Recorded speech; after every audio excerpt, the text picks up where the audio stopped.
luto na ang ato ang panihapon karon. Mao ni siya ang red wine soup. Mao ni akong panihapon guys with gamay nga biko. Atong tilawan ang ako ang biko. Diba, gamay lang good guys. Tapos red wine miswa. Oh, mao ni akong panihapon karon guys. Mainit pa. So ayun, mao ni siya guys. Panihapon ta. Okay, so ito po yung hapunan ko ngayon guys. Miswa, red wine miswa. Red wine soup, herbal, Chinese medicine. Actually guys, kaya to tinawag na red wine. Kasi naman, nainom din siya. Tapos ito talaga is homemade talaga. Chinese medicine talaga. Usually, ito kasi, kinakain nila to. Yung mga Chinese, kumakain sila nito pag bagong panganak sila, yung confinement nila, tapos confinement month, tapos yung iba naman pag birthday nila, pag yung kaarawan nila, talagang kumakain sila nito kasi daw. Kung sa atin kasi sa Pilipinas, pag kaarawan natin, dapat tayo magluto ng pansit or bihon kasi nga pampahaba ng buhay. Sa kanila naman guys, ang mga Chinese, ito yung gusto nila, yung Chinese red wine soup or tinatawag ito ng angqiu.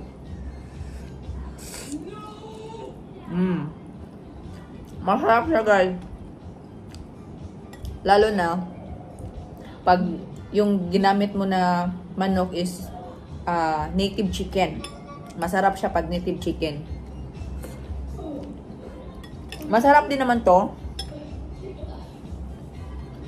Ayun guys. Napaka dali at napaka simpleng pagkain lang ito. Pero masarap. Niluluto ito sa sesame oil at kailangan kasi lalong-lalo na pag confinement ka, kailangan mong damihan yung yung luya sa pagluluto nito. Ang init.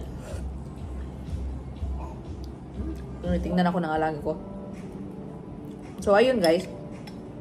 Ang daming benefits nito guys sa katawan. Tsaka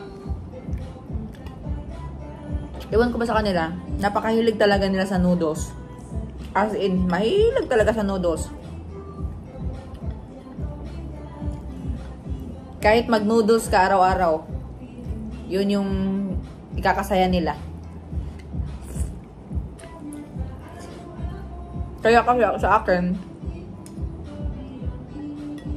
na-adapt ko na yung nila, yung culture nila na kailangan talaga noodles, parating noodles guys, kung hindi prito, ayun, sabaw.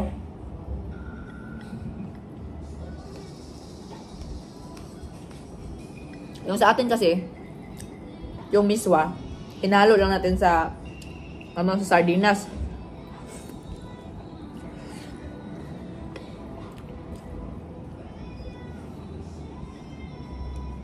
Dito guys, Malaysian people, gustong-gusto nila ito.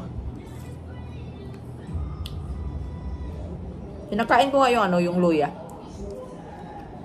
Isabay ko nito.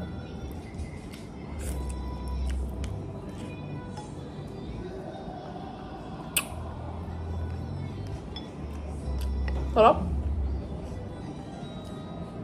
Tsaka, sabi nila, pag kumakain ka nito, hindi ka mabusog. Guys, mabusog ka na nito guys.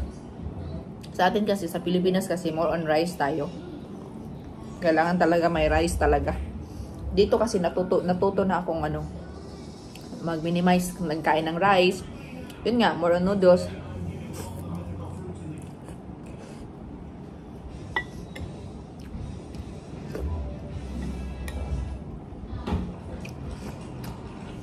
Sarap siya guys. At saka, ang nakaganda nito, maganda siya sa sa katawan. Tsaka madali kang nito, parang madali lang tunawin yung pagkain mo sa loob ng katawan mo.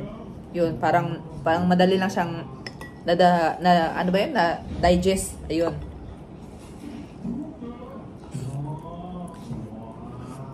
Tsaka alam mo guys, Pagkatapos kong kumain ito, nako, utot ako ng utot. Parang lahat ng hangin ng lahat ng hangin sa katawan ko, talagang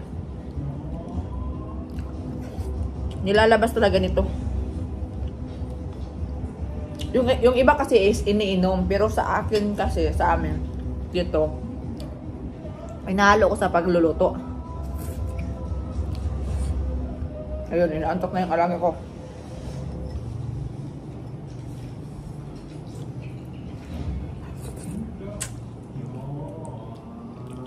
Tapos, ang paggawa nito, guys, kailangan mo hintayin ng isang buwan. Para din siyang nagmamarinate ka, parang ganyan. Ang daming mga ingredients dito. Ang daming mga ingredients, puro lahat mga Chinese herb. Kaya no wonder, yung mga Chinese dito, kahit umabot na sila ng 98, 80 plus, ang lulusog pa nila. Yung amo ko nga, ano na yung amo ko? 75 na, yung mama ng amo ko.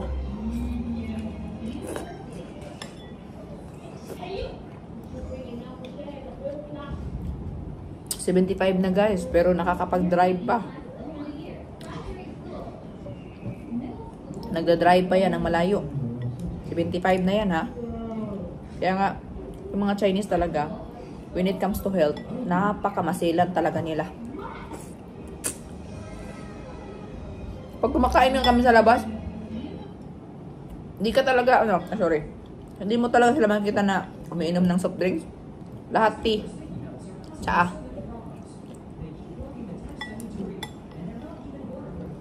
Pero kung tingnan mo sila, umiinom ng tsaa, ang sarap nila tingnan. Pero pag ikaw na yung uminom, nako, hindi mo maipinta yung mukha mo.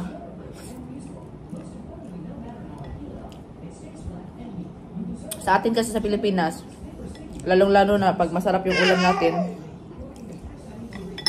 yung ipapartner natin is, cook.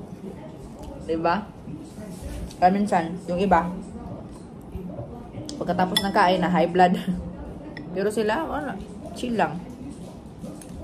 Pinapaano ko pa mo itong sa alaga ko. Kasi yung alaga ko din, ito din yung pinapakain ko. So, ayun guys.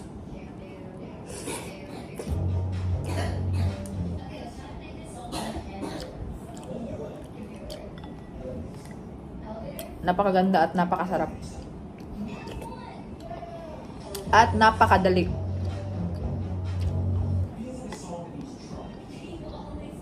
So, habang kausap ko kayo, kain tayo.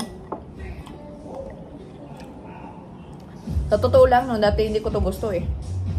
Ayoko eh. Parang sabi ko sa sarili ko, hindi ako mabubusog. Pero nung kinalalaunan, nasanayan ko na. Parang hinahanap ko na din. Kaya, sinabi ko sa sarili ko na, kailangan ko matuto nito. Kaya, tinutunan ko talaga paano lutuin.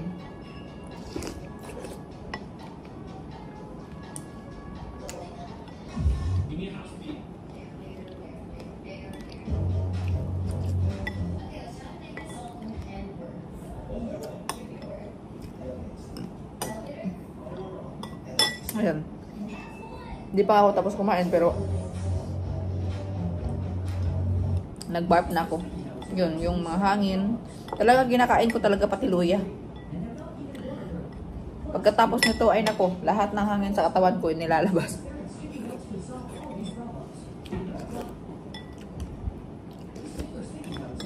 So, thank you for watching guys. Sana ay may natutunan kayo sa sinishare ko sa inyo. More on share pa. More on video pa. So, thank you for watching, guys. Then, don't forget to subscribe, like, and comment. Thank you for watching. Bye-bye.